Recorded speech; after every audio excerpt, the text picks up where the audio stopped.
Je vous propose dans cette capsule un travail complet sur les fonctions rationnelles et asymptotes.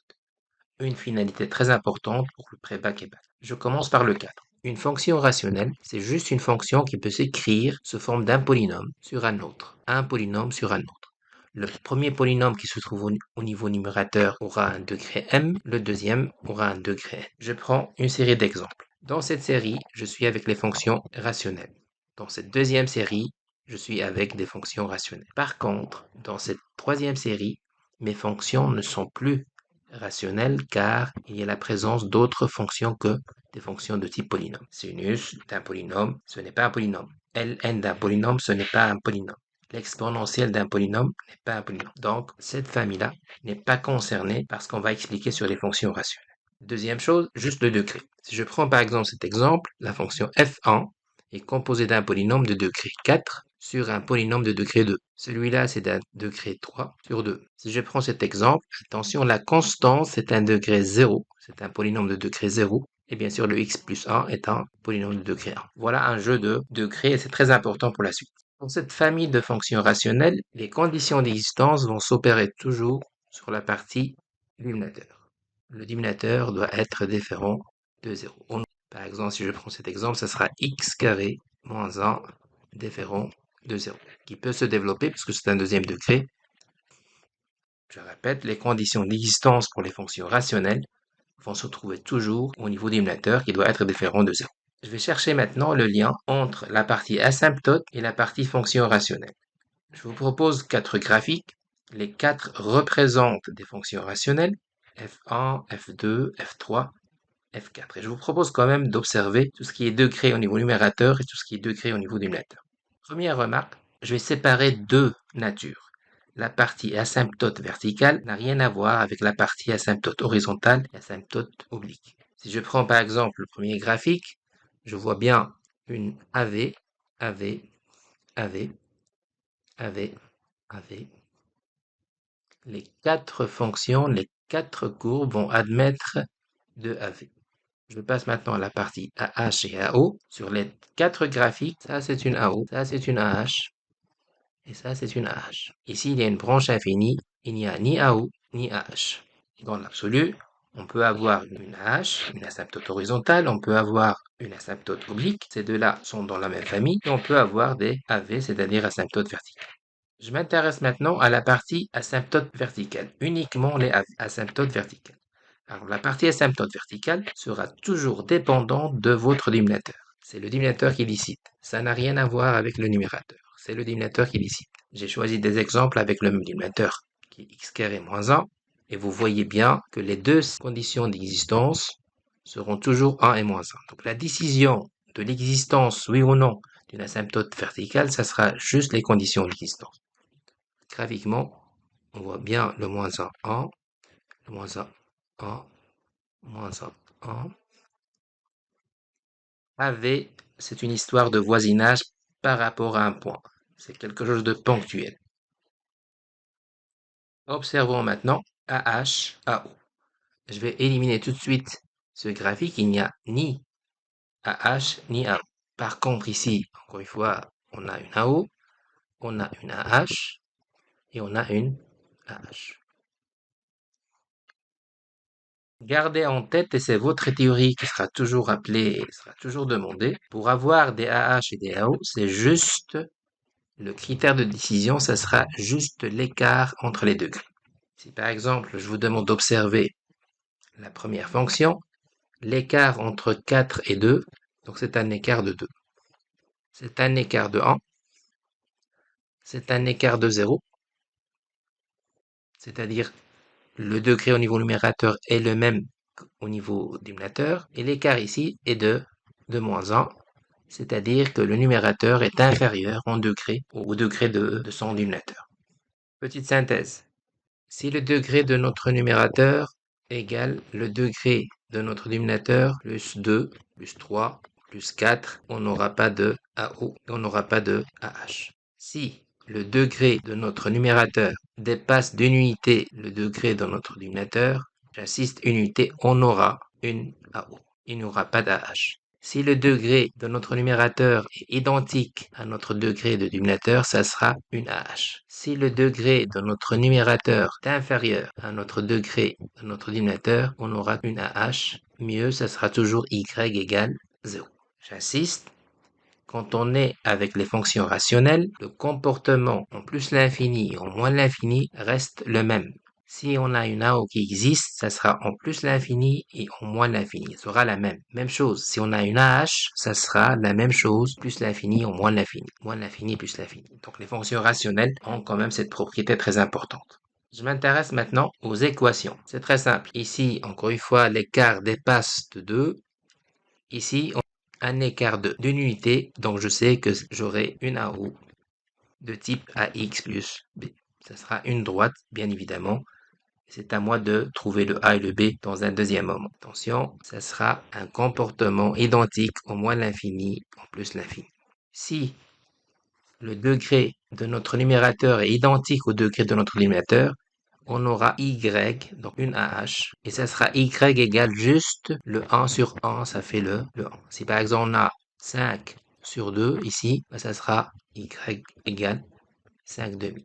Si on a moins 6, 7, ça sera Y moins 6 septièmes, etc. Attention, le dernier cas, il est figé.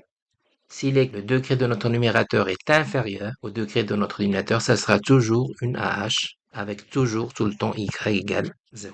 Je commence par élimination. Cette figure 3 n'a pas d'AO, n'a pas d'AH. Ça va correspondre à une situation où le degré de mon numérateur dépasse forcément le degré de mon dénominateur et l'écart sera supérieur à 1. J'observe. La figure 1, une AO. Donc ça va correspondre à une situation où le degré de mon numérateur dépasse d'une unité le degré de mon numérateur. Je prends la figure numéro 2. J'ai une AH, ce niveau-là, Y égale 3. Donc ça correspond et ça doit correspondre à une situation où le degré de mon numérateur est identique au degré de mon numérateur. En plus, si je prends le 9 sur 3, ça donne bien le 3 qu'on a ici. Par élimination, puisque le degré ici, c'est 0, et le degré au niveau dénominateur, le y égale 0. Donc, on va avoir une AH. L'écart est de 2, on n'aura pas d'AO, on n'aura pas d'AH, je serai dans cette situation. Le degré de 2, le degré de 1, 2 dépasse 1 d'une unité, donc je vais avoir une AO. Le degré est de 1, le degré est de 1, identique, donc j'aurai une AH avec Y égale 1 comme asymptote horizontale. Le degré ici est de 0, le degré ici est de 1, c'est inférieur, donc j'aurai une situation où j'ai Y égale 0 comme AH. Je passe maintenant à une situation très importante pour le bac et le pré-bac, c'est quand on va paramétrer les situations. On va insérer des paramètres et on va jouer sur des conditions. Je paramètre cette fonction, donc je donne une fonction rationnelle avec paramètres. Notez Gm, le paramètre c'est M, et on vous demande de discuter les cas de l'existence. Est-ce qu'on a une AH, est-ce qu'on a une AO? Je prends mon temps. Première chose, le degré est de 2, mais dépend de M plus 11. Donc si M plus 11 est différent de 0, cette fonction rationnelle sera impérativement une fonction de type polynôme de deuxième degré sur premier degré. L'écart sera de 1. Donc je vais avoir une AO. Par contre, si M plus 11 égale 0, donc le morceau en x carré va disparaître et mon numérateur n'aura plus le degré 2, mais il aura juste le degré dépendant de ce x plus 2, c'est-à-dire le 1.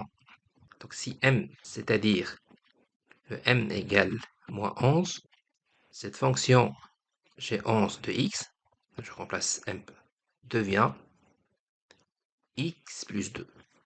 Donc le morceau en x carré disparaît. Donc ça sera une situation nouvelle, numérateur de degré 1 sur dénominateur de degré 1, donc j'aurai une AH. Il n'y aura pas d'AO, mais il y aura une AH. Voilà une discussion sur l'existence d'une AH ou d'une AO. Le même principe pour la fonction paramétrée en cas si le numérateur aura comme degré 1. Donc ça sera 1 degré 1 sur 1 degré 1, c'est-à-dire même degré, donc ça sera une AH.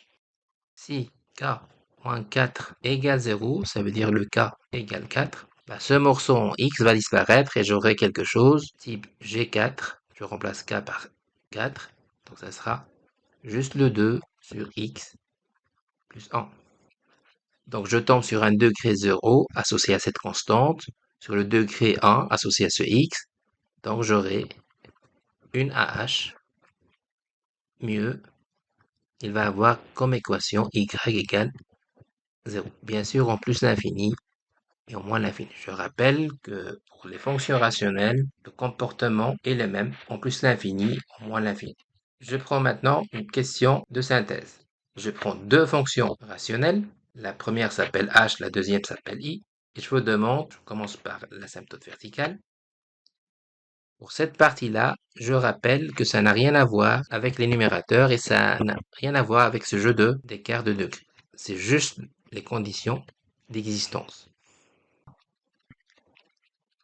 Même chose ici, je calcule cette limite, je remplace et d'office j'aurai un 0. Quand je remplace x par 1 demi, quand je remplace x par moins 1 demi, ça va me donner. Quand je remplace x par 3 demi, j'aurai 10. C'est un calcul de limite, donc c'est une forme déterminée. Ça donne plus ou moins l'infini. Trancher, est-ce que c'est plus l'infini, est-ce que c'est moins l'infini, c'est pas le sujet. Donc le fait d'avoir l'infini, donc j'ai 2 AV. La fonction i va admettre x égale 3 demi comme AV. Je pars maintenant avec la partie AH. Tout d'abord, celle-là n'a pas d'AH. Pourquoi n'a pas d'AH? Car c'est un degré 2 sur un degré 1. L'écart dépasse. Donc, on aura une AO. Oui, pas d'AH. Celle-là, c'est un degré 2. C'est un degré 2. Donc, je suis sûr qu'il y a une AH. Y égale le moins 5 sur 4. Bon, plus ou moins l'infini. Donc, on aura une AH en plus l'infini qui est Y égale moins 5 quarts et la même en moins l'infini. Puisqu'on a une AH à ce niveau-là, donc cette fonction ne va pas avoir une AO supplémentaire. Donc c'est plutôt le i, c'est un degré 2 sur un degré 1, donc je suis dans les conditions d'existence d'une AO. Donc je sais que ça existe. Maintenant, je dois le déterminer. Alors je vais le faire avec deux techniques. Vous avez le choix entre deux techniques. La première technique, c'est la technique d'identification. Je prends ma fonction rationnelle et je vais chercher une forme de type ax plus b plus un c sur 2x moins 3. L'idée, c'est de trouver ce a, trouver ce b. Bien sûr, trouver c, mais la conclusion sera juste ax plus b, y égale ax plus b comme équation. Je fais la même chose. Je cherche le dénominateur commun.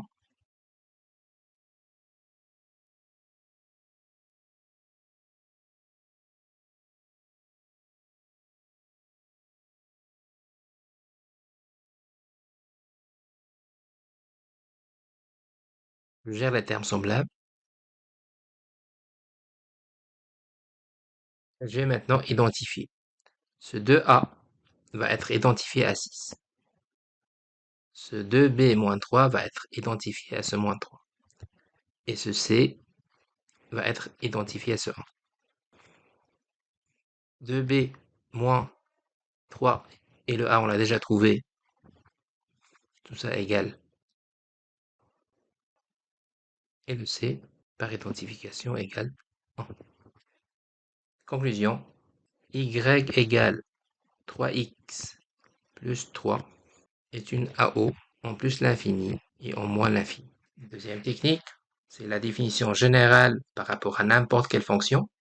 C'est un calcul de deux limites, f de x sur x et f de x moins ax. Je calcule. Celle-là, encore une fois, n'a pas d'AO. I de x sur x. Parce que c'est multiplié par x, ça va faire 2x carré moins 3x. J'applique la règle qui me dit que si j'ai une fonction rationnelle, je prends le terme qui a la plus grande puissance sur le terme qui a la plus grande puissance. Je simplifie, ça donne le 3. Mon a égale 3. Je calcule ma deuxième limite, i de x moins le a de x, c'est-à-dire moins 3x. Un peu de développement. Je cherche le dénominateur commun.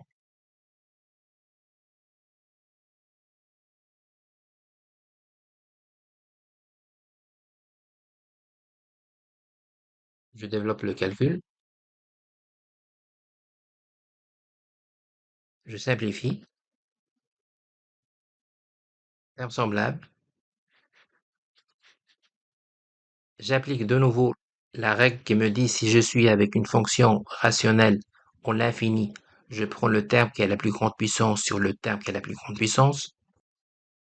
Je simplifie, ça me donne 3.